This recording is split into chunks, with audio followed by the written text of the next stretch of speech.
How we doing? How we doing? Can y'all hear me? Yep. Oh yeah, we got you, bro. Loud and clear. I didn't know it was supposed to be me. Welcome to the South Pod, where we cover the stories and facts of one of the most underrated companies in the league. Y'all know who he is. I'm Corey. I got Telly with me. D Rich. I got Will with me. What's And we're happening? gonna get right into it. You know, we had championship games played this weekend. Kind of went how we expected it to go, I believe, for the most part. We had some non-believers, you know. Me. Me. I don't understand why, but hey, yeah, it was in the Super Bowl. That's where we at. On to the last What? two. Pretty- Yeah, Yeah, we know it's everybody had that moments like, are we going to actually see the same repeat offenders again in the Super Bowl? We're gonna get some fresh meat. I think everybody in the country was, except for everybody in Kansas City for the most part, was hoping for some fresh meat just to see a different type of game and look for a different champion. But yet again, we have Kansas City in the dance, and then Philly decided to get themselves together and join them. So, like Corey said, man, let's just get into it. Talk about this Super Bowl. Uh, I don't know. AI says Philly going. NFL says they want to see his first ever three-peat. I don't know. I don't know. I think I'm more dejected the fact that we got to see, Kansas City again than I am anything. What about y'all? Man, well, first off, they wanted who they wanted in the Super Bowl anyway to get there. Now, not gonna lie, I had high hopes. But you and Corey shot them down real fast. Because I'm just saying.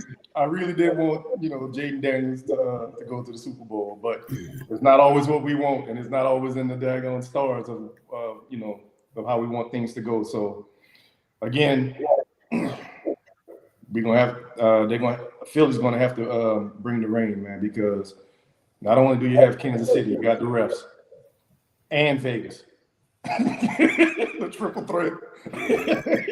So.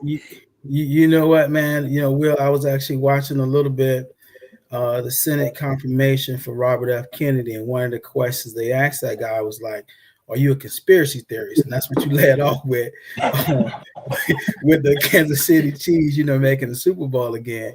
And for me, man, I'm excited, man, to kind of see the game. Hopefully, it's a competitive game, and I'm agnostic to it. I mean, I really don't care who wins the game, as long as it's actually a good game. I mean, I would like to see history been set on that day, but I also would like to see some of those guys in Philly get the opportunity to hoist that trophy up. So I'm just looking for a very good game, man, a very competitive game, and I think it's going to become between the trenches, who's able to capitalize and make the the least amount of mistakes, and capitalize and actually execute in the red zone efficiency. And I think that's what it's going to come down to. Well, if we're talking about the game, Philly versus the Commanders, like you said, Will with these conspiracy theories. Like, if we talking about the game, let's talk about it. It was a blowout. Game wasn't even close. It was not even close. Saquon's first touch was a statement to the rest of the remaining teams contending for that ring. His first play of the game. They did everything they could to stop this man, and hey, it was not enough. That's how it was. It was not enough. Again, they overachieved actually making it to that game. Shots out to them for making it, but none of us really had them going nowhere. Nobody. But we get it. Jaden Daniels is that guy, so you got to give him this prop. So that's my thoughts on it. You know what? I'm a slightly disagree. One, because my mama probably slapped me in my sleep as she looking down on me. I think we say it's a blowout of the game, but you can't. We all know you can't win any games. You make mental mistakes and you make those turnovers, like the Commanders actually did in that game. So for that first quarter of the game, they control the ball, they control the clock to only go down and they get 3 points. And like you said, the very first touch that Saquon, had the ball, he made a statement. The statement that he made to me was that the Washington cornerbacks are scared to actually tackle that boy. That's what I saw.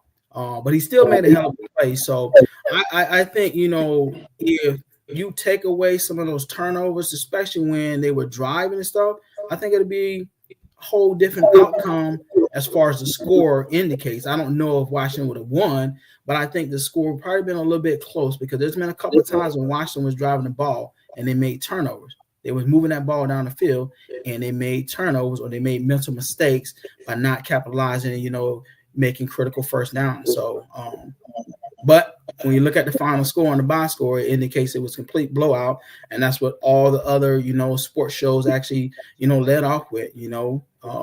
Philly decimated the Washington Commanders. So I think minimize those turnovers probably would have been a little bit more competitive game. Yeah, I agree. Like, you think about it, Jaden Daniels ball. He just didn't have any help. Like I said, it's like they had jitters. Like the rest of the team was nervous about being there. Like you said, like, with the turnovers, they couldn't stop the run game and nothing like that. Saquon, what? They had a total of 229 rushing yards to 99 rushing yards. Now, everybody know you weren't gonna beat them only rushing for less than 100 yards. Yeah, absolutely. Yeah. So, Yeah, you're right. You're right. See, it's I think it was probably one of the most complete games that Philly has played in a few weeks. They got the pass game in. Obviously, Saquon do what Saquon been doing. The defense, they played good ball as well because Jaden is somebody you have to watch out for. Mm-hmm. Sling that rock. He got the pocket. You know how to extend plays in the pocket, and they did a really good job of keeping him in check. So he still didn't play bad ball. He didn't by any means cause the team to lose the game. Yeah, great. So,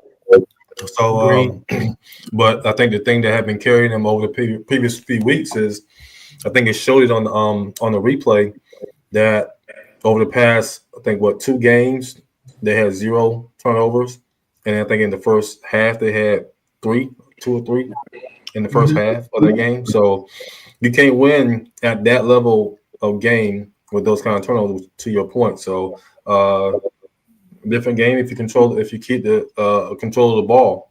But hey, it is what it is. Give Philly their credit. That experience showed up and showed out for them. So no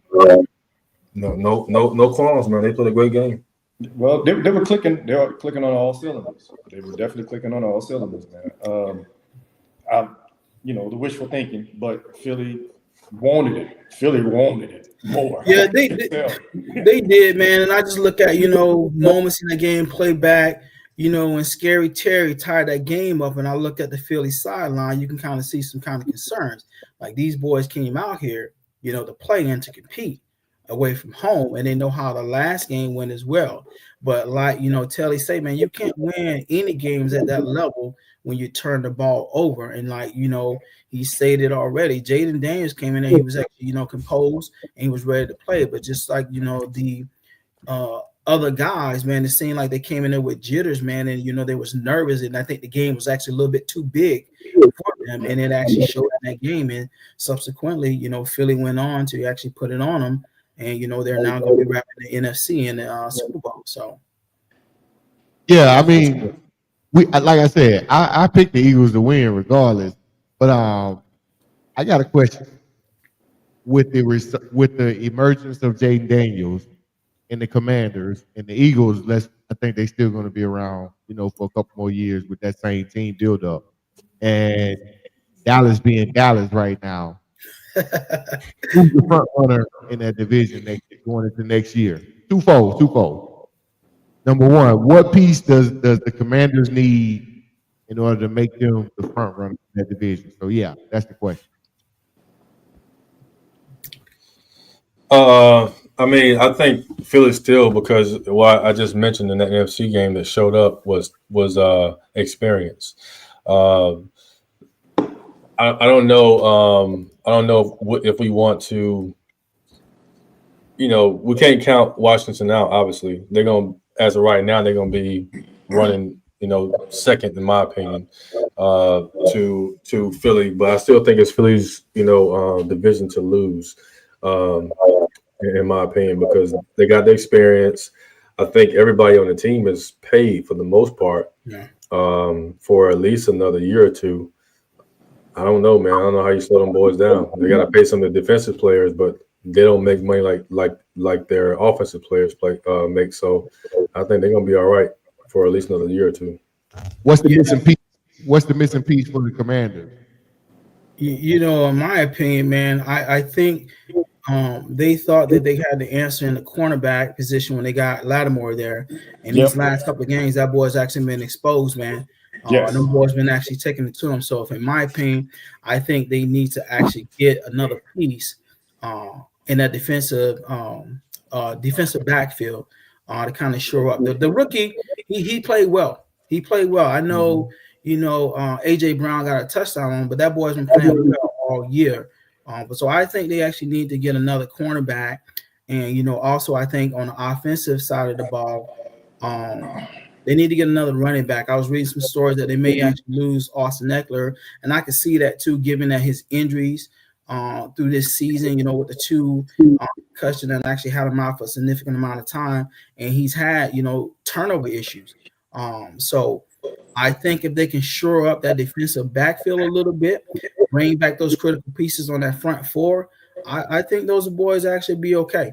Long as Dan Quinn and those guys and Kingsbury continue to put good plays and put Jaden Daniels in a good position to go out and win those games, I think they'll be okay. But like Telly said, I'm a huge fan of Ric Flair. To beat a man, you got to beat the man. And so Philly got all those guys coming back, man, and they have the best offensive line in the NFL, and they got, in my opinion, right now the best running back in the NFL. All they need to do is make sure Jalen Hurts don't lose these games, and they'll be okay. So I think Philly comes back and wins the division next year. If Washington is not able to capitalize on some of these free agent pickups in the off season and shore up some of the things that they need to do. So I'm gonna go with Philly. Well, Rick. I'll say this. Yeah. Go ahead, Will. Washington is young, and I'm definitely gonna give them about another year to keep for Philly to keep it up in that division. But the little young boys, you know how they are. Everybody's hungry, and they want to make a name for themselves. So that's what I'm looking at. As far as Lattimore, we already know on defense how he is. Dude goes from 0 to 100, and when you start making those bad plays out there on defense that could cause the other team to get first down, you screwing yourself over. You're screwing the team over. Calm down. Play with a level head. AJ Brown, man, those boys ate his damn lunch. Yeah. They took his lunch money. Like, yeah. And, and you saw it, like that critical fourth down play. That's another key play in the game to give those boys momentum. AJ Brown sauced his ass up, got that critical fourth down play, and they subsequently scored a touchdown after that. So plays like that, when I'm talking about like the mental aspects of the games and those mental mistakes, that's one that actually comes to mind. Like they never should have got that first down, in my opinion.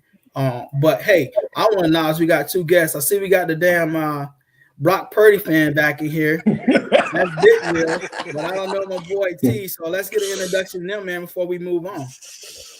Yeah, we got Tarver. Rich, he was on last week. We got and Will. I wasn't here last week. My bad. Yeah, Tarver came on and kind of broke down the referee status, whatever. Okay. But I think. Corey. Yeah, since we were talking about running backs. We talking about running backs, and Will came on at the right time. So this is my question. And I want everybody to think about it. This is my question. Saquon Barkley, Christian McCaffrey. Who you got? I'm going with Saquon Barkley. Saquon, bro. I'm going with Saquon Barkley, and I know I'm a Panthers fan, and I know what Christian McCaffrey done for that franchise when he was healthy. But that's the major concern. Even when you go back to his Stanford days, that's always been a concern with Christian McCaffrey is his actual health. And when you look how everything has panned out thus far with their Getting a bunch of career, feedback, that boy's been actually hurt the last couple of years, and Saquon has been producing. So I'm going with Saquon personally. I like Christian, but I'm going with Saquon. Will crazy. You know, it's recency bias is the thing, man. I mean, was Saquon in the league last year? He was. Yeah. I mean, recency bias is a thing. We look at Christian McCaffrey's body of work, and I get it. Injuries. I mean, has Saquon always been healthy? No, he hasn't, but he hasn't missed as many games as Christian McCaffrey has. Yes, he has. Again, recency bias is a thing. I mean, let's be again. You watch it from a Carolina perspective. Again, I'm not just a fan of the team. I'm a fan of the game. Saquon has missed a significant amount of time, even when he was in New York. Recency bias is a thing. This is his healthy year. He was phenomenal. I mean, we're literally forgetting who Christian McCaffrey is as a running back and what he brings to the game. On running, he could do exactly what Saquon does running, but Saquon cannot do what he do in a passing game. That's just facts. I mean, if we talk about two completely healthy players, one, Saquon is a lot younger. I will say that much. But what we're talking about is a player in the skill set. Christian brings way more in the passing game than Saquon could ever bring in the passing game. I believe Christian McCaffrey could easily rush for 2,000 yards. Could have done it last year. This is a dude that almost had 28 touchdowns last year. You know, I mean, so, and I'm not saying for the tush push. I mean, probably if it wasn't for the tush push, Saquon could have had more. But also, again, if it was a fifth, you know what I'm saying? But to me, for my money, I'm going with Christian McCaffrey, all things being equal. I mean, I think they both got injury. Saquon's hurt right now. Truth be told, Yeah. but who isn't hurt? So, I mean, for my money, give me McCaffrey. I think when you look at the top three in the league, when I say top three, we can all agree: Derrick Henry, Saquon, and CMC when he's healthy, right? Top three. Would everybody say top three when healthy? I would agree. I agree. All of them went through a system that was already explosive in order to enhance their careers. They were doing good things on their own, but when all three of them got to three explosive teams that helped them elevate their game to a whole nother level. If they would have stayed with their other teams, we wouldn't be having these conversations still. But I would go with, I don't know yet. Tell me who you go. I'm gotta say I gotta agree with Will a little bit. It's kind of funny. I think your posting of that question with the people that's on the screen is kind of funny because you got where he used to be and where he at right now. So hats off to Corey for being slick with that question. But no, and looking at the total picture, yeah, Saquon is having a historic year right now. But I would say that the full body of work, it has to be McCaffrey that gets the nod for me for the reasons that Will said. Is you look at the total body for that man to be able to catch the ball out of the backfield, run the ball out of the backfield. He's an every down back. Just like Saquon is getting there. Obviously, I can say thanks to his drop pass, we won that game again against them. So obviously, he still need to work on catching the ball out of the backfield. And their quarterbacks that's passing the ball now, they ain't too much part when you're talking about the ability to pass the ball like that. So, yeah, I give McCaffrey the nod. He's been doing it way longer. He did it at Carolina, and he's repeated and even added to it in San Francisco because I think it was about 2 years ago. Man, the dude looked like it's like just give him the ball no matter how, and he just beat everybody else by himself. So I give it to McCaffrey because he's been doing it now. If Saquon have another year next year like he's having this year, then we can have a conversation again. But right now, McCaffrey not. Yeah, it's gonna be interesting to see, what Saquon's ceiling is with Philadelphia, and also how he performs against that AFC champion. And speaking of AFC champion, KC versus the Bills game. KC does it again. They did. They Hey, did. I want to put a disclaimer out there before we start talking. This is a disclaimer. Nobody dislikes Kansas City Right. at all, by no means. You can't hate on Mahomes' is greatness. I'm gonna let you speak. I'm saying in general, we ain't hating the team, but some type of situational awareness always works in their favor, which makes you hate the people involved in that game for them. Nobody hates KC. I don't. Will, your thoughts on the game?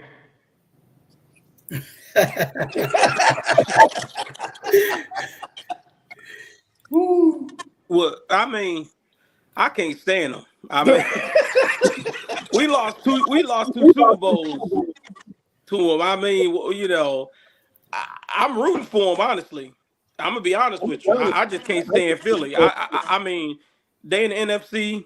I'd rather see the AFC take it because I ain't got to listen to their fans. It'll be historic. It'll be something we've never seen before. So I don't care. I don't want Philly to win it. But I can't stand Kansas City. Can't stand them. But like I said, being a fan of the game, I mean, it's the Tom Brady effect. I didn't like Tom Brady. I didn't like the Patriots. It was kind of just a move over, let somebody else get a turn, But I mean, we witnessing something that's crazy. And that's what you're alluding to more is like you don't really hate the team and what they're doing if you respect the game. I just don't like them. That's just that. Yeah, I understand what you mean by that, man. It's definitely one of those type things. It's the Brady effect, man. Like, hey, beat them, plain and simple, right, Telly? I mean, Buffalo had a chance, man. They were going toe to toe with them. You know, you can take away the call situation or whatever. That was a pretty even game, in my opinion. Yeah, for me, it's I let the ref say. I let the ref talk because it's perfect time when you come in to talk about it. Yeah. So, I mean, really, I watched it for the officiating and the plays, but I mean, you really came. I think there's one play because they missed calls on both sides, right? I think that spot on that first down or the alleged first down or whatever that was. If you see the head linesman up top, he came down, he spotted the first down. But in my opinion, he really didn't have a view. The linesman came and had him short. And if you watch the whole clip, you see the head linesman slowly start to mirror that line judge. So it looked like he didn't get it.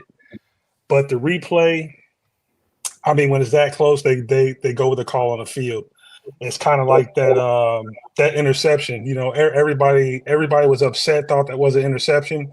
But even if it was, he came down. I thought the covering official called that a catch a little too early. But as soon as he hit the ground, he called it a catch. But dual possession goes to the offense at any level, at all levels.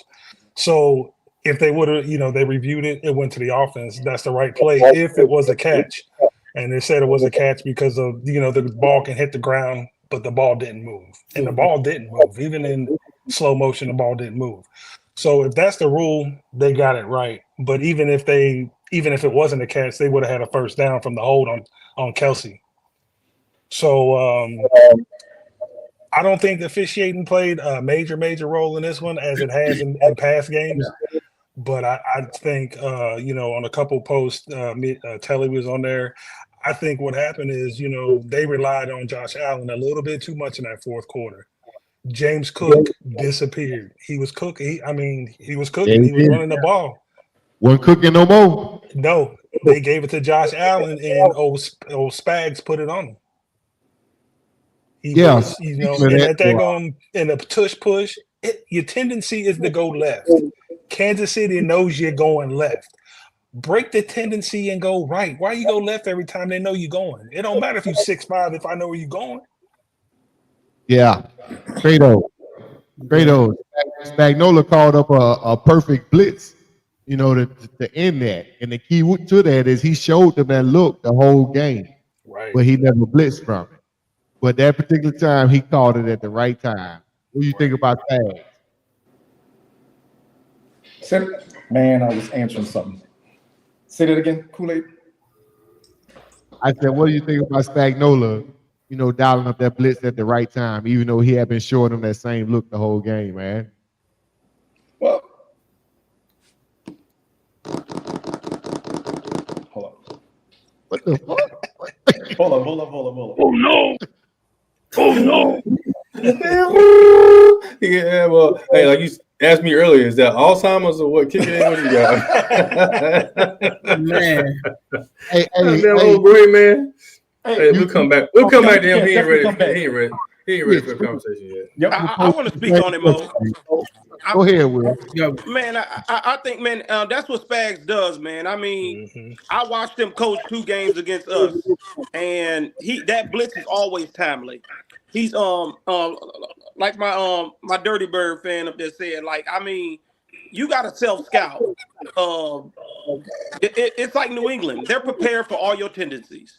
That was a poor planning of operation to go out there, not self scouting, knowing that they were stacking you left. They still went left.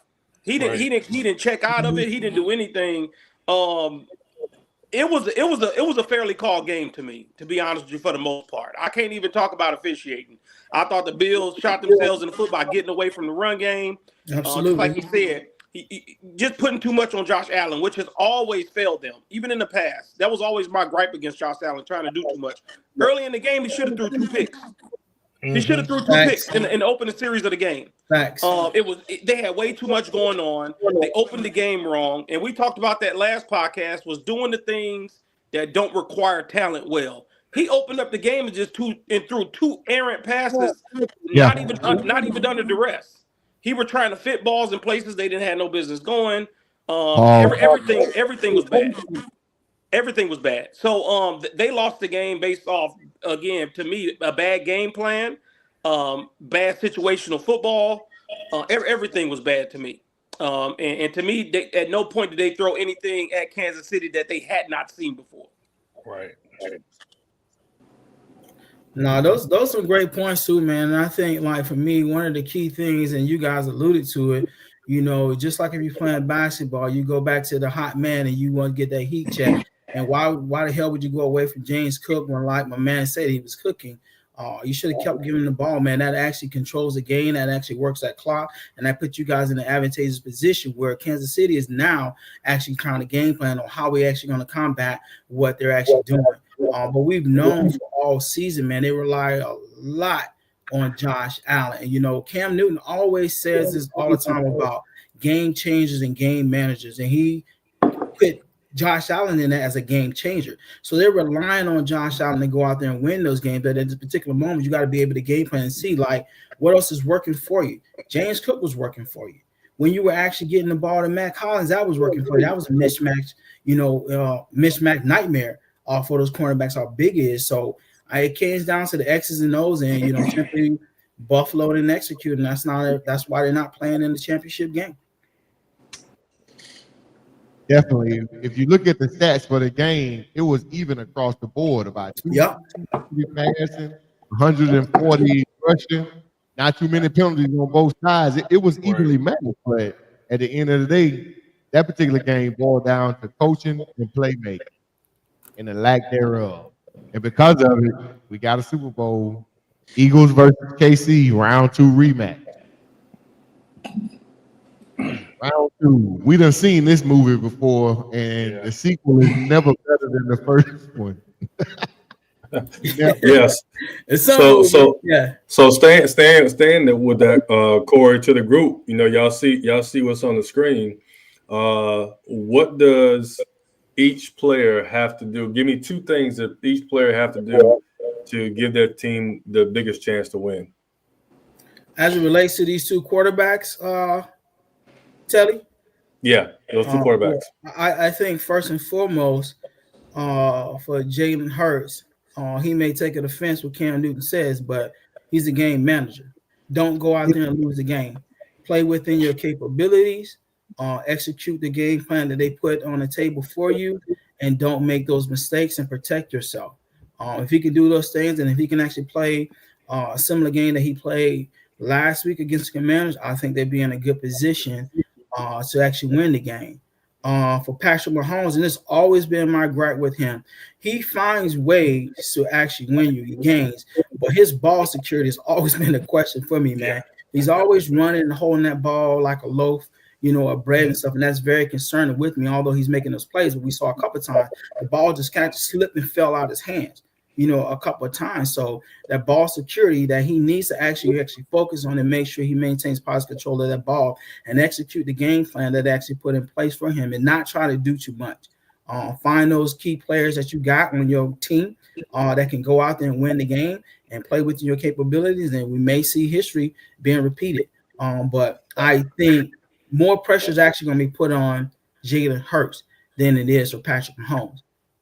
Because everybody's expecting Patrick Mahomes to go out there and be Patrick Mahomes, but we don't know what we're going to see out of Jalen Hurts. We don't know if we're going to see that mediocre quarterback that could barely throw for 200 yards, or we're going to see the Jalen Hurts that played in the Super Bowl pretty well. I mean, he still lost. He played pretty well last week too in an NFC Championship. So I think it's more pressure on Jalen Hurts, but if he can play within the game plan and go out there and execute, I think they've been in a very good position, man, to potentially hoist that Lombardi trophy at the end of the game. All right. So, Will Kratos, what you got, man? See if you back with us yet. Yep, I'm back. My bad, y'all. Way out, spaced out.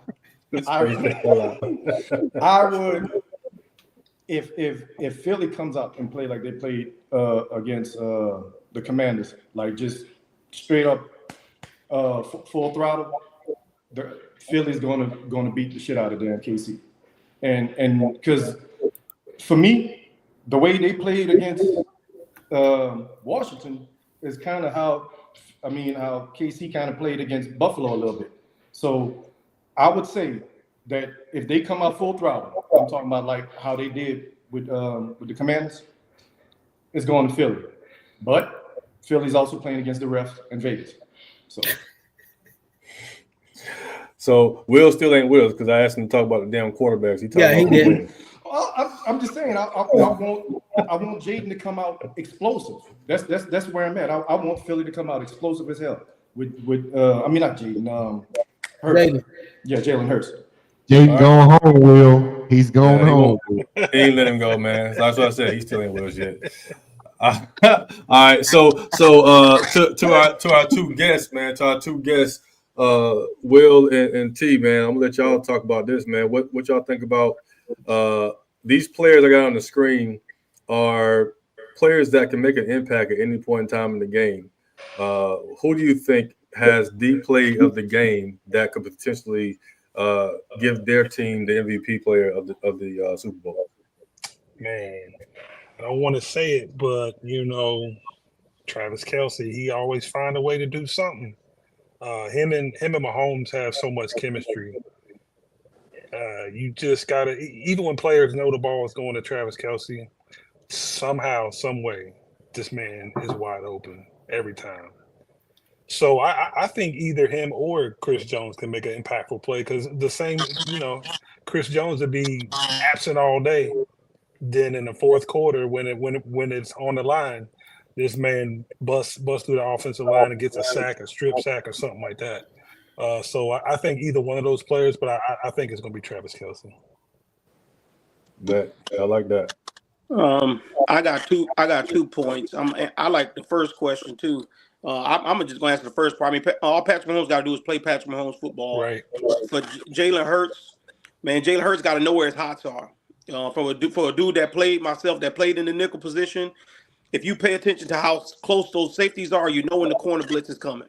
The nickel blitz is coming. That's his primary blitz, and it's a timely blitz. If you pay attention to how close the safeties play to the line, that will tell you everything you know. So Jaden Hurts has to know where his hots are. On that play where he blitzed in the end, he had Cook wide open on the. I'm sorry, he had Khalil Shakir wide open In the flat. Yep. on the bubble, Yes, and he he didn't did. see his hot. Yes, he Nobody was did. covering. So if He Hurts, didn't since we turn left. We're talking about know where his Josh, right? hots are on that Come on, blitz, Josh. you replace the blitz with a pass. If you replace the blitz, he'd have went to his hot. Nobody was over there. But as far as the guy that's gonna make the key play is gonna be Chris Jones. The Eagles having their interior line is hurt, especially over the center position. Chris Jones gonna wreak havoc all game. Good point. Jalen Hurts is a north and south runner. He's not elusive on the edge. If they maintain pass rush integrity on the outside, Chris Jones is going to have a field day out there.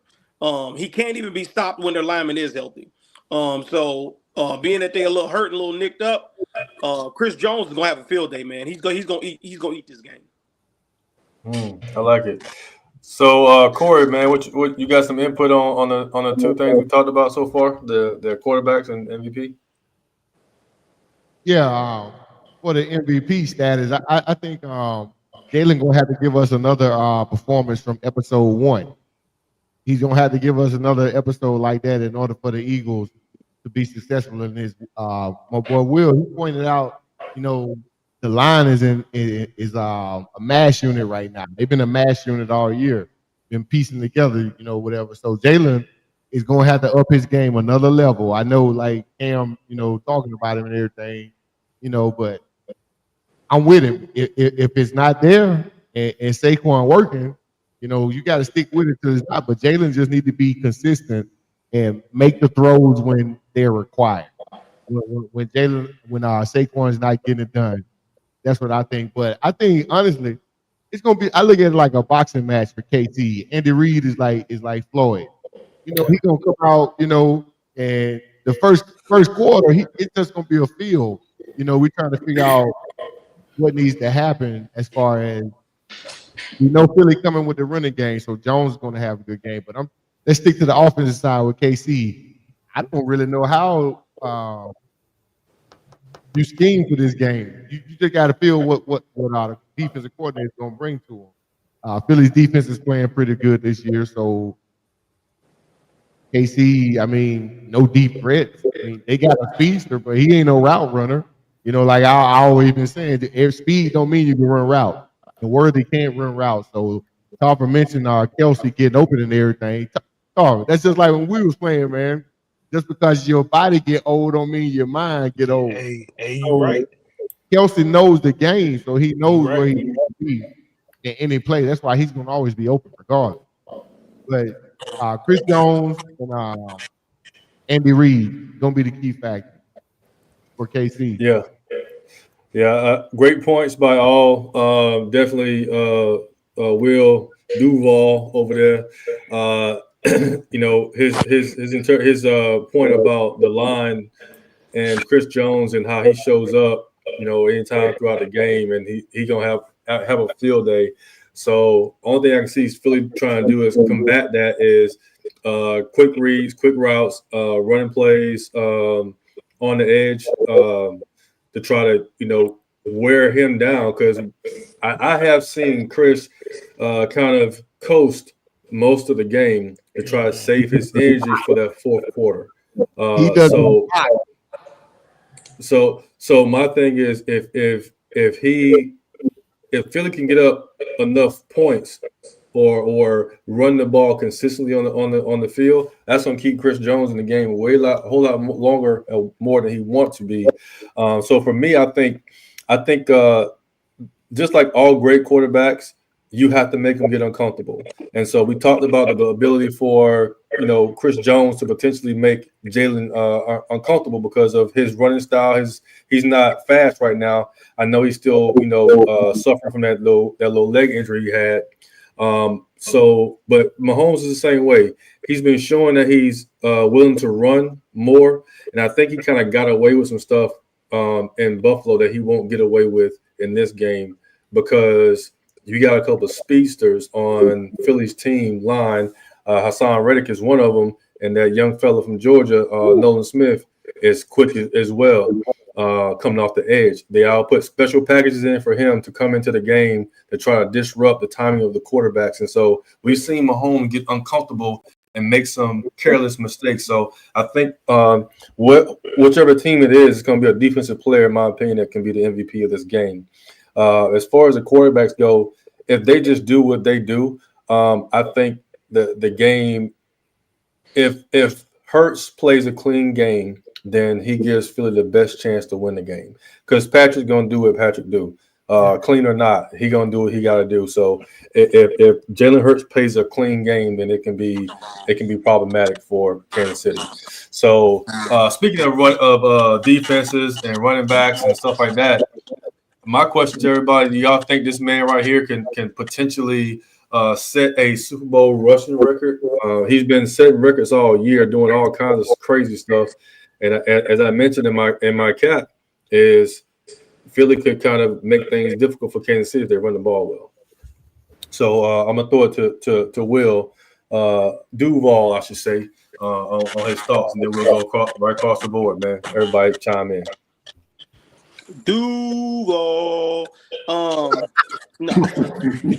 but no, I had to. I got to make a correction. Hassan Reddick is on the Jets now, and that's a problem for the Eagles because they don't have an elite pass rusher from the outside.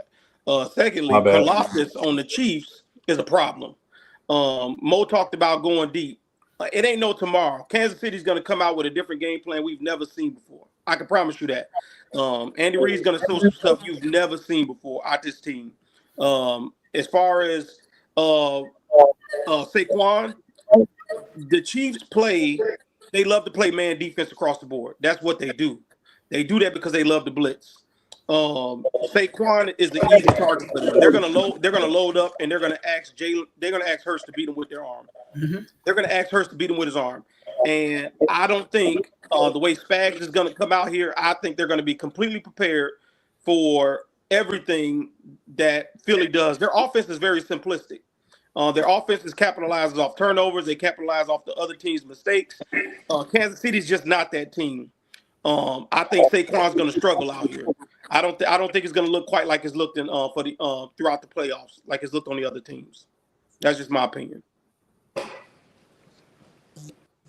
Okay. Yeah, I think that was well said, Will. I think kind of the same thing. You know, I think Andy Reid, and when it comes to offensive game plans, he's a genius.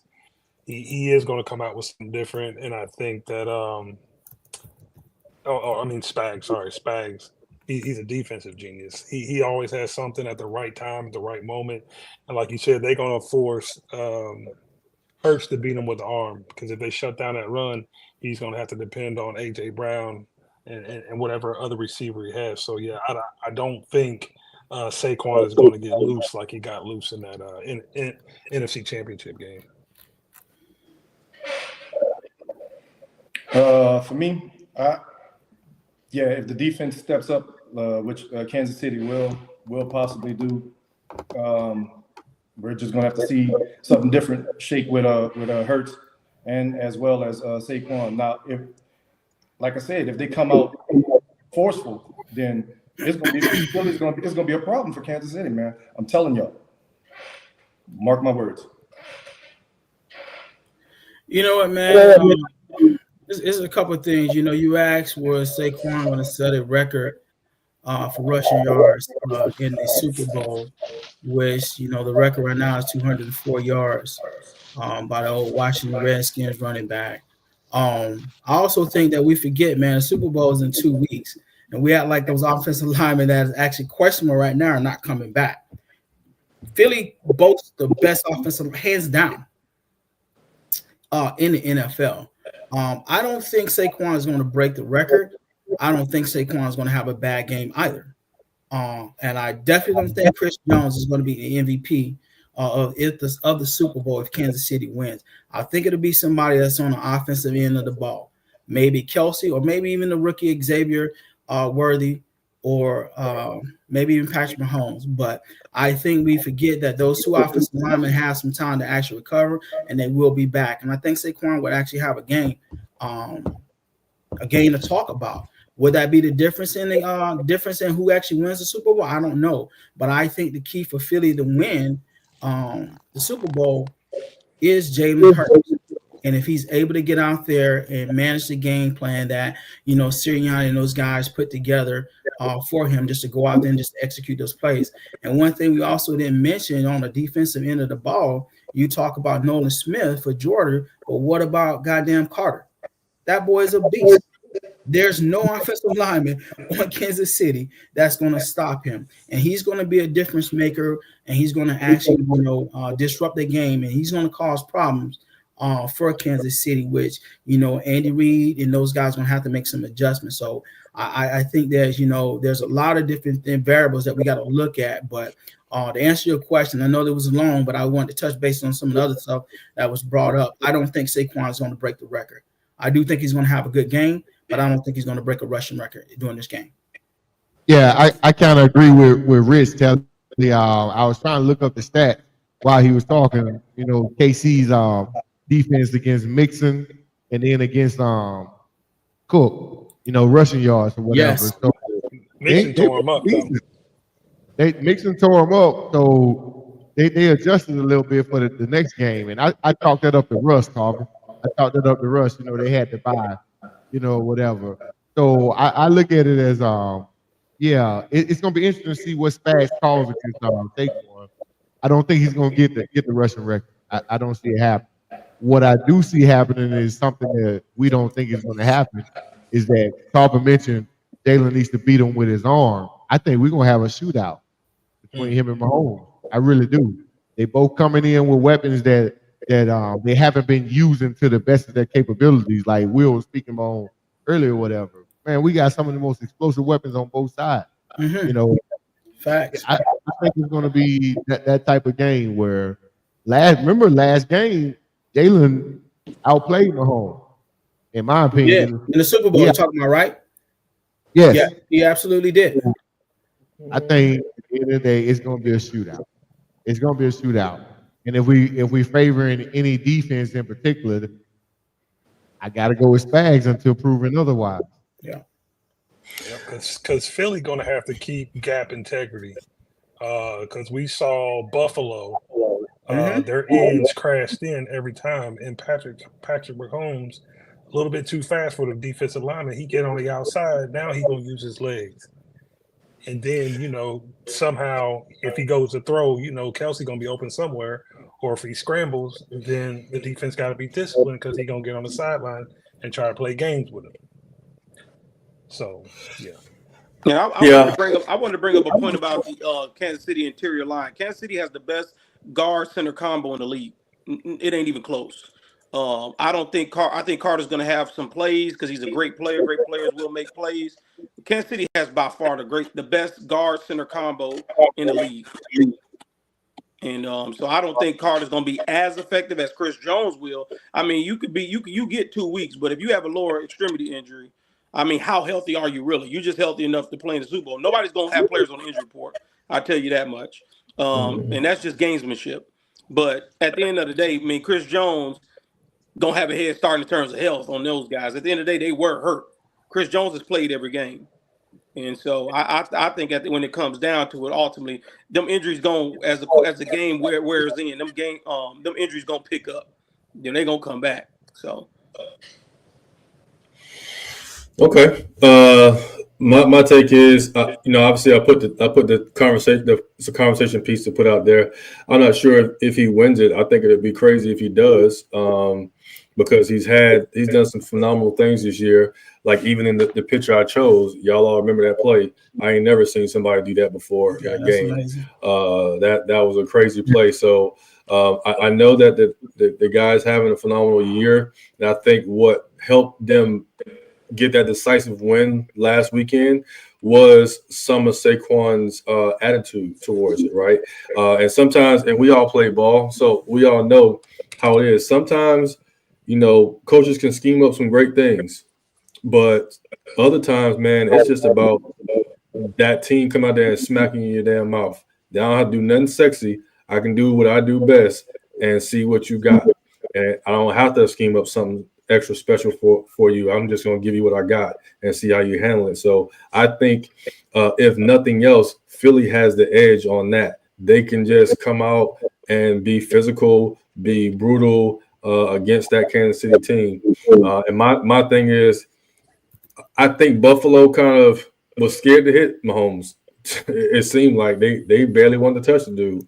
I think if I'm Philly, coach, I'm like, look, light his ass up. I'll take that 15-yard penalty, but make him know that he ain't gonna walk around untouched. That's my message on defense side. Light his ass up and get close to him. I don't give a damn. Give him my points. So Telly, if I hear you correctly, you're trying to be like the Saints with Greg Williams, a bounty. Bounty. You got a bounty on him. That's what I heard. Hey, I think you just want to send a message to let them know that, hey, we here. yeah, hey, make them scared. Yeah. Shit, make them cause mistakes. Right. You have. I mean, what you got to lose? It's the last game of the NFL season. I'm going to lay some wood on somebody. Flat out. Pause. We do No not Diddy. condone violence. We do not condone violence. No, that's not violence, man. This is football. It's the football that we grew up on. That running lap football. That's what this is. That's what I'm talking about. Lay some wood on somebody. That's you get paid big bucks to take them licks. I eat them up. That's my thing. I eat them up. So Wow. it is. All right. So we've been talking about it. I mean, all game. So hell, who y'all got? Super Bowl champs. Who what we doing? I think it pains all of us to say it.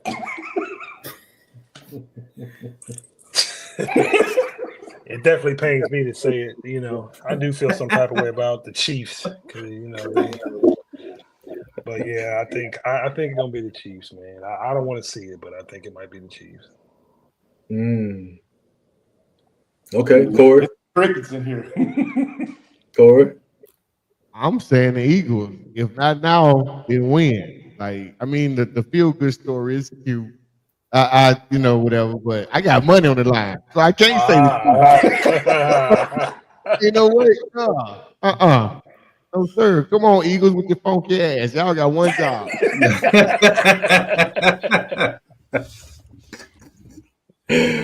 Oh shoot! All right, Mr. Polo, Mr. Duval. Duval. KC winning this thing, man. I hate to say it. I'm with Tarver, man. I'm sick of it. I'm sick to my damn stomach, man. I wish they both could lose. Got it. Like it can only be one, like the Highlander, man. And man, it's gonna be KC. Unfortunately, I think KC comes out. I think they nickel play. They run fits well to keep Saquon to run it between the tackles and keep him from going outside. If the nickel's gonna be the key piece in this game for Kansas City defense, if they can make them one dimensional, it's gonna be a KC game. I'm going KC.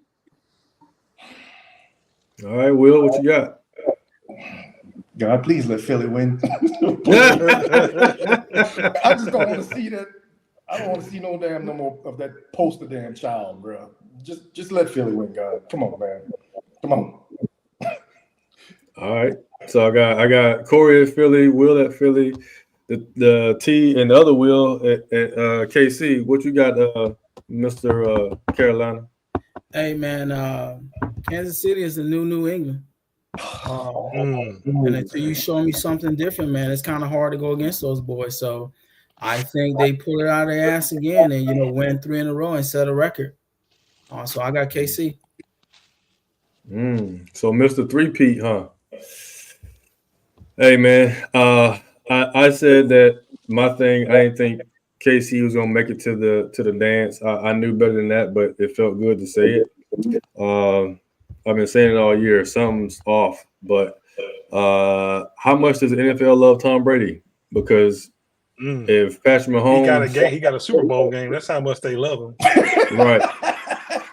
If Patrick Mahomes pulls a three-peat, then is there a different conversation for a GOAT award? I don't know. Tom never did it. The only other person that we talk about all day on time as a GOAT that did the three-peat, that did it twice, was MJ. So You know, is he going to be the MJ of the NFL this year? I don't know. I don't have him. I'm not picking him still. I can't do it. I don't care if I do lose. I ain't got no money on the line, so I can say all I gotta say. I'm gonna pull. Be the I'm going. I'm going Kelly Green, man. I hope these Eagles shut that three-peat mess down. But you know, I wouldn't be surprised if it goes the other way. But my vote is for Philly. Kelly, That's where it's at. Brady did a three-peat. The Patriots were the last three-peat. I didn't think they were. I thought it was before them. He didn't three-peat. No, It's never been done. It's It's never been done. Never been done. So that's why they're gonna have ragged ass Kansas City do that shit, motherfucker. Well, yeah, we already know who won in. If it's never been done, there it is. We already Hey, know. but you know, my thing is this: is the NFL got their money already because they put them in there with the option to do it. Now it can be like, okay, referees, let them knock the snot out of that joker. Don't call nothing. Yeah. We ain't seen nothing. So- we don't know nothing. Yeah, Nah, Telly, they ain't going like speaking of the referees, only 2 of these referees on his crew for the Super Bowl have Super Bowl experience. The head referee is Ron Tolbert, the black dude that did had the Super Bowl when Cincinnati played the Rams. So if you remember what happened that game, you know, we could be in for more or we could not be. With two officials with experience in a big game, I don't know how those other 5, 6, or 7 are going to react to being under the lights. That's called missed calls. That's called missed calls. That's what I see. That's what I call missed calls right there. How many of those guys officiated Chiefs games during the season? Do we know that? Right. That's a good point. What's the relationship between them and Yep. them? I was looking at Torbert and his crew's 2024 stats, and it said he didn't do no games with the Chiefs. Or he didn't call no penalties with the Chiefs, at least. Let me see if he did. Well, he didn't do no games if he didn't call no penalties. Let me see if he did Philly. Let me see if he refed any Philly games. Philly, he refed 2 games. Let me see how many penalties he called. Hey, Telly, remember 8 penalties. we were talking about MVP a couple of weeks ago, and you were like, well, we were talking about why Lamar wouldn't get it, be the face of the league. I don't know why I just thought about that. Just random. Yeah. They haven't even announced the individual awards yet, have they? It should be Friday, the Friday before the Super Bowl, right? Yeah. Yeah. So I don't know. It's still I don't know. I think Lamar might get it, unfortunately, but you know, it is what it is. So 2-minute drill time, fellas. So this 2-minute drill is going to be. We already talked about Super Bowl. We talked about NFC, AFC recap. Talk about players in the Super Bowl and whatnot. So on the screen, we got 6 teams that's being represented. So 2-minute drill on your team, good, bad, and ugly, to end your season. This is our last quote unquote season podcast. So let me hear it. Let's go, San Francisco. I mean, we started off already hot, bringing Salah back home. I think the biggest key points for us is the Brock Purdy contract. I think we'll get something done early, and I think we can return back to prominence. I think they're gonna move some money around, and we're gonna make some things happen outside of free agency, and it's gonna be an interesting 2025-2026 season. Shit, bet. Got new coaches, new blood. Hopefully get your whole team off the injury report, and then you might be all right. All right, Rich, let's go. Hey man, I think 2025 is actually going to be a good season for us. Hopefully we can capitalize on the 9 draft picks that we have for the upcoming 2025 draft pick. Hopefully Dan Morgan and Tefford and Canals make some good choices and shore up that defensive line a little bit, and hopefully Brown come back, man. And I think we'll be able to compete in the NFC South, man, with some bright spots that Bryce showed towards the end of the year. So I'm looking for, I don't know who the hell laughing. I'm looking for the Carolina Panthers, to actually win the NFC South next year. That's probably Corey Ash, but I'm gonna chalk that up to the alcohol. But Carolina Panthers, man, NFC South champions next year. All right. We'll wake you up when it's over. Let's go, Mr. Cincinnati Bengals. What you got? All right. So good. We ended the season on a 5-game winning streak. Bad is that now we going into an off season where we gotta definitely extend Jamar, try to keep T, and I don't know if that's going to happen. I think the only way that can happen is if Burrow goes and does something with his contract, a restructure. And I'm hearing that they're doing things in the background. They've been doing stuff in the background for a while. A good sign was that T did change his agent to Chase's agent, so that could be a good sign. But we coming in a new defensive coordinator. I mean, they let Big Lou go. He's in Indy right now. We got Al Golden. This is his second stint in Cincinnati. He was a linebacker coach when they went to the Super Bowl. So Pratt and Logan had good years as linebackers under him. They brought in a defensive line coach from New England, I think. So I'm looking to see what this defense is going to do. I think they have some pieces already in place. We definitely need secondary, safety. I don't know if Geno Stone's going to cut it. But yeah, I think the offense is good. Somehow we always miss on alignment, so I have no hope of them getting a lineman that's going to stick. Although Mims did good as a rookie, he had a pretty good rookie year. The kid from Alabama at right tackle, center Alex Kappa. He getting old. He got to go. He was the worst offensive lineman that we had last year. So the big key is to protect Burrow. You see, when they protect Burrow and they get cooking, they're good. I mean, they could beat anybody in the league, but I think this defense is going to be the big question mark. I think if we played the offense that we played to end the season, and the defense kind of stepped up in some spots. So if they play halfway decent and we get off to a fast start, unlike the past 4 seasons, I think we're going to be contenders for the AFC North, but I think we will make it back to the playoffs. Okay, all right. Playoff bound. One over there dreaming about winning the NFC South. Okay. I just said playoff bound. I didn't say AFC champs yet. All right, Will, what you got?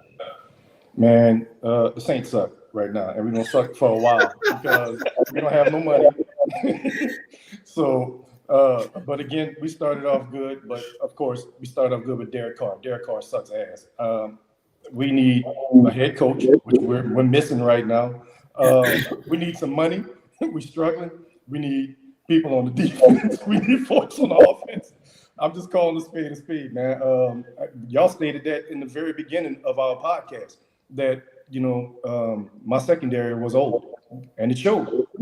So it is what it is. We need some money in order to build up our squad, which we don't have. It's looking like Kellen Moore is the front runner for the Saints head coach job. Head coach, yeah. So we ain't made no decisions yet. We're gonna do something stupid. Watch. Y'all decision been made. Just wait till that Manchester Super Bowl over, so y'all don't distract everybody. So Will needs a GoFundMe set up. So we're gonna put the GoFundMe page up. The link gonna be at the bottom of the post. The send to the Saints ass so they can get some players. Right. So since we finished in a familiar place, is second in NFC South. I'm gonna go. If y'all didn't notice that, I went which first because your ass was last as always, and then I went to the Saints. And then we're gonna let the champ, finish this thing off. But for us, man, I think we got a decent quarterback. I think we got a good running back crew. Wide receivers is decent. Should be able to hold on to that set. Defensively, we look okay. I mean, we still need an edge. That's been the repeated thing we said over and over again, and we don't have that many picks this year. So I'm not opposed to us trading down to try to add some more picks. A lot of rumors about Kirk Cousins potentially going to be a Brown. He has to let us trade his broke ass. So I don't know if that's going to happen. So he's going to probably be the most expensive backup quarterback outside of Aaron Rodgers if Aaron Rodgers decides to stay as a Jets quarterback. Um, so for Atlanta, we need the edge shored up. We have the right pick to do that. There's a lot of edges and defensive players in this draft. So we should be able to get that. Definitely the cornerback, another safety, because Simmons did okay, but not enough for me to bring him back unless you want to do league minimum. Then I don't have a problem with him coming back, but I'm not trying to pay that dude. So for ATL, again, the only thing I ask for is a double-digit win season next year, 10, 11, 12. Yeah, I'm on dream no more than 11, but 10 be just fine. So we'll see. We got the band back, and we're gonna see what Jeff Ulbrich do at defensive coordinator. Corey, over to you, bro. My turn. So appreciative. I guess I'll Yeah, you the start with. champ, baby. You the champ. You the champ. You know what I'm saying? You the champ, baby. You the champ. I guess I'll start with Duval. Hey, shout out to Cohen. He listen. After I got out of my feelings and I thought about it, Cohen made the right choice that was best for him. I'm not mad at it. Head coaching gig comes up once in a lifetime. You got to roll with that, man. You the hot dude, you know, but just handle it little different, But we talking about business. So with that being said, you know, I can't believe this, but I'm actually trusting Bowles with offense because the last two offensive coordinators he picked left to become head coaches. They were just that hot. So if Bowles can't coach defense, he sure know how to recruit us OC if he don't know how to do nothing else. So I'm gonna give Bowles one more opportunity to get another coordinator. He seems to like Sean McVay's coaching tree because we interviewed, I forgot the young boy's name, but he's a big name in the Rams front office or whatever. We interviewed him. Then Grizzard, which is our third down passing coordinator, we interviewed him also for the OC job. So that job is hot commodity, thanks to the pieces that we got around it. So the only thing I'm worried about right now is what Godwin going to do. What is Godwin going to do? We don't have a number one to replace Mike. So Godwin is the number two receiver on the free agency market this year behind T. Higgins. So it's going to be interesting to see what they do to try to maintain that. If they can make something happen with that, great. If not, we need to draft a young corner, and we need to go get like a big name in free agency at the end because, hey, no pass rush. Vita and Kansas skills are being wasted. And then Levante is getting a little older, so whether he comes back or not, they relying on Sir Dennis, Vocea, to come take over for Levante. He was hurt this year. He played like 3 games, showed some promise. He's going to take over for Levante. So rebuilding the secondary is key for us, and I think we'll be straight. And there you have it. And that's All right. it. All right. Hey, so as always, man, we asked everybody to share this podcast with your friends. Hit the like and subscribe button for us. We're trying to grow the fan base, man. Have some more guests on here. We appreciate Tarver and Will for coming out multiple times this year, adding their knowledge and love and passion for the game as we all do. We planning on doing a little something for the draft, man. So we're gonna have back some of our people that we've had as guests in the past, and what we're gonna do is our own mock draft. So the draft this year happens April 24th through the 26th. So sometime around mid-April, man, we're gonna do our own little mock draft before the actual draft itself, and see how well we do compared to the actual draft and how our teams do, based on some of the conversations you heard us say all year long about what we need here, there. The coaching situation should be solidified by that time, so the coaching styles of the people that we'll have on board. So it'll be a great time. So definitely tune in. You might hear from us every now and again between now and then, but we're going to be putting our recruiting hats and going down to fields and seeing these players play and see what happens, see who we're going to pick up. So, hey, man, looking forward to bringing y'all back for that draft. So get ready because we're going to have some good things to talk about on our draft night. So, all right, fellas.